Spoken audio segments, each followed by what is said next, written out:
Hey guys, in this month's top 5, I'm going to be sharing with you some of my favorite mythology retellings.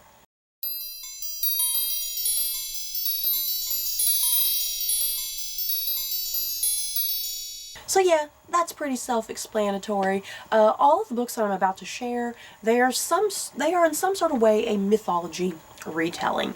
And I tell you what, I was sitting there looking through all of my bookshelves, just looking at all my various different books, and I was sitting there thinking, well damn, I don't think I've read as many mythology retellings as I think I have. But I did manage to find that I did really love that I want to share with you guys. At number 5, A Thousand Ships by Natalie Haynes. And this, if you can't kind of tell from the title, this is a retelling of the fall of Troy. Helen of Troy, who famously launched 1,000 ships because she was pretty much kidnapped by the Trojan prince Paris. This entire book, as I said, it is a retelling of the fall of Troy, but very strongly focused on the female point of view. So yeah, if you've read things like the Iliad and even the Odyssey, because Odysseus's wife Penelope does feature a little bit in this book as well. So if you're familiar with the Iliad and the Odyssey, a lot of this is definitely going to be familiar territory for you.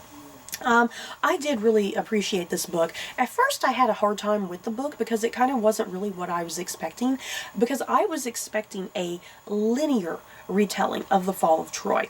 But instead, what you get with this book, I think the best way to describe it is you're getting told the fall of Troy through like chapters as little vignettes, almost like little short stories. And there is a woman narrating each chapter. Sometimes a woman will only have one chapter in this entire book, or some of the women will have multiple chapters. But yeah, it's before you head into this book, let it be known, it is not a linear retelling of the fall of Troy. It is done more as like short stories or as vignettes, if you will. But yeah, if you do love all things the Iliad, the fall of Troy, and you want to read about that through the female perspective, essentially, I definitely recommend this. And what this book is doing, because none of the women have a good ending, essentially. Troy was conquered. The victors essentially kind of told the story, if you will. The women in this, many of them are brutalized. They're raped. They're sold into slavery, or they're just handed off to men for marriage and whatnot, or as concubines. So yeah, there's nothing really good going on in this book. Unfortunately, all of these women have bad ends to some extent, but Natalie Haynes, what she's doing, despite these women having bad ends, she has given these women a voice and a chance for them to tell their stories, and that the women are kind of saying, hey, my ending is not good, but I have a voice and I'm letting my story be told. And it's, in a sense, that woman kind of taking some sort of agency, that ability to tell her own story rather than one of the men telling their story. So yeah, Thousand Ships, a great time. Not a great time in the sense that you might be thinking, but a great time just in terms of reading and the experience and whatnot, and just what I got from it. At number 4, The Kane Chronicles by Rick Riordan, and this is the first book in the series, The Red Pyramid. And what The Kane Chronicles is, it is present day retelling, in a sense, of like Egyptian mythology. It's rather loose adaptation, obviously, but still, Egyptian mythology being adapted to some extent, and you get all of the various Egyptian gods and goddesses, creatures, culture, you get all of that thrown into this book.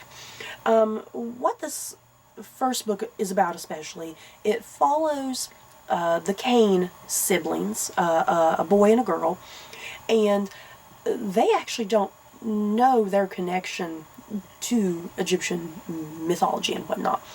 They don't know their lineage and their heritage and whatnot. But something happens, and their father unleashes an evil upon the world, and he disappears. And it's up to the brother and sister to try and figure out their father's disappearance and figure out some of these kind of mysteries and secrets that are kind of floating around. And it brings them in contact with various different Egyptian gods and goddesses, creatures, and whatnot. And this is middle grade fiction. It is done in a manner to teach kids and probably young teenagers and whatnot, to teach about Egyptian mythology in a really fun and light and entertaining way, full of really likable, lovable characters and whatnot. Because yeah, I mean, even me, I'm an adult, I still really liked this series. I felt like I was learning a lot about Egyptian mythology, because I'm not very familiar with Egyptian mythology at all. I primarily know a lot about like Greek and Norse mythology. So this was a fun way to kind of learn certain types of stories from Egyptian mythology and whatnot. And yeah, just really fun and entertaining, really engaging. Yeah, if you have a little one, or even if you're an adult, this is still a really great series to get into. At number 3, Ariadne by Jennifer Saint. And this is a retelling of the story of Ariadne in Greek mythology.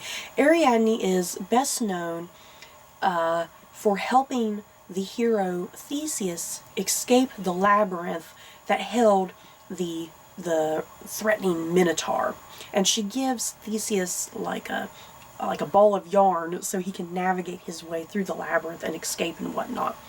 So most people are kind of familiar with Ariadne in that sense, with the Minotaur and the labyrinth. And what's great about this book, I didn't know what else to expect with it, because I knew about the labyrinth and the Minotaur and her involvement. And so it kind of reaches a point in this book and it's like, oh wait, that's already done. Where is it going from there, you know? So this book goes a lot more into the story of Ariadne, which I was definitely not familiar with at all. I did not know what to expect. So that made it really fun and interesting. This is just really great. It's a great feminist retelling of Ariadne, really putting her definitely at the heart and core of the story, obviously, going through her relationships with like the hero Theseus, and then later with the Greek god Dionysus, and then yeah, even her relationship with her sister and whatnot, which is really kind of trouble and angsty. So this was really, really great. I had a great time with it. At first I wasn't sure if I was going to like it that much, but I ended up really, really appreciating it quite immensely. At number 2, I had Kane Chronicles on this list. You should have known that the Percy Jackson series was going to wind up on this list as well. And yeah, the Percy Jackson series is also by Rick Riordan. And yeah, I have the first book here, The Lightning Thief. What you need to know about the Percy Jackson series, it is kind of like a loose retelling of a sort of Greek mythology, and it is set in the present day. And our main character, Percy Jackson, he finds out that he is like the son of the god Poseidon, and he has special like waterbending powers and whatnot. And at the start of this book, we find out that the Greek god Zeus, his lightning bolt is missing. So it's up to Percy Jackson and his group of friends to track down this missing lightning bolt and return it to Zeus and whatnot. And so, of course, very much like the Kane Chronicles, it brings Percy and his friends in the path of all the various different Greek gods and goddesses and creatures. Once again, like the Kane Chronicles, Percy Jackson is just such an incredibly fun and entertaining ride from start to finish. And yeah, even though once again it's for a middle grade audience, it never sits and treats its audience like they're a bunch of idiots, you know? It treats the reader like they're smart and intelligent. And it's such a great way to learn about Greek mythology if you're not already familiar with it. And I definitely do prefer this to the Kane Chronicles. I'm not really quite sure why. I do think there's something about the Percy Jackson series that's a little better well written and a little better well developed, and I think slightly more interesting, well developed characters and whatnot. But yeah, if you've not read the Percy Jackson series yet, get on it. And at number 1, The Witch's Heart by Genevieve Gornichek. And this is a retelling focused on Angrboda, who was a witch in Norse mythology, and she is best known for being one of the wives of the trickster god Loki, and the two of them producing Hel, who was essentially like the queen of the underworld in Norse mythology, and Fenrir, who is a wolf, and Jormungandr, who is a serpent, and those 3 children play huge pivotal roles in Ragnarok, which is the Norse equivalent of the end of the world. So yeah, this book is all about Angrboda. Like I said, she's a witch. The novel starts, she actually has lost her memories. She knows that she has been, like, burnt at the stake by the Norse god Odin. She has done something that he is not happy with. So she has been severely burned, and she is escaping at the start of this novel into the forest to heal and recover from her wounds and try to gain back her memories, if at all possible. Try to remember what has happened prior. And it's here in the woods that she meets a couple random people, but the big one that she meets is the trickster god Loki. Yeah, guys. And yeah, like I said, they form a relationship, they eventually get married, and they have their 3 children and whatnot. Yeah, this is definitely a feminist retelling of Norse mythology, kind of very much like Ariadne, if you will, but yeah, focusing on this very specific woman who I feel like a lot of people don't really know too terribly much about, because a lot of us are definitely familiar with, like, Odin, Thor, Loki, obviously. This was just so incredibly well written, you guys. Wow, I loved it from start to finish. Just the language of it, the way Norse mythology is retold, that's kind of the big thing for me. Because Norse mythology is very complex, very complicated, rather confusing and bizarre and over the top. And somehow, Genevieve Gornichek, she makes it work. She makes Norse mythology flow in a really nice, tight, focused manner, instead of it kind of just being all over the place and mishmashed, you know? Because, yeah, if you have read something like the Prose Edda, it can be a little difficult to get into, and there's just various different stories just kind of all over the place, and it's like you're trying to make sense of what you're reading. And yet, Genevieve Gornichek, she manages to get down just kind of precisely into Norse mythology and really tie and bind and connect kind of all the random threads into just an incredibly cohesive story that I really appreciated. So you guys, that is it for my top 5 favorite mythology retellings. In the comments below, what are some other really great mythology retellings? I know there's the Book of Achilles out there. I do own the Book of Achilles. I am absolutely dying to get to the Book of Achilles, you guys. And yeah, I have read Circe, and I did really love Circe.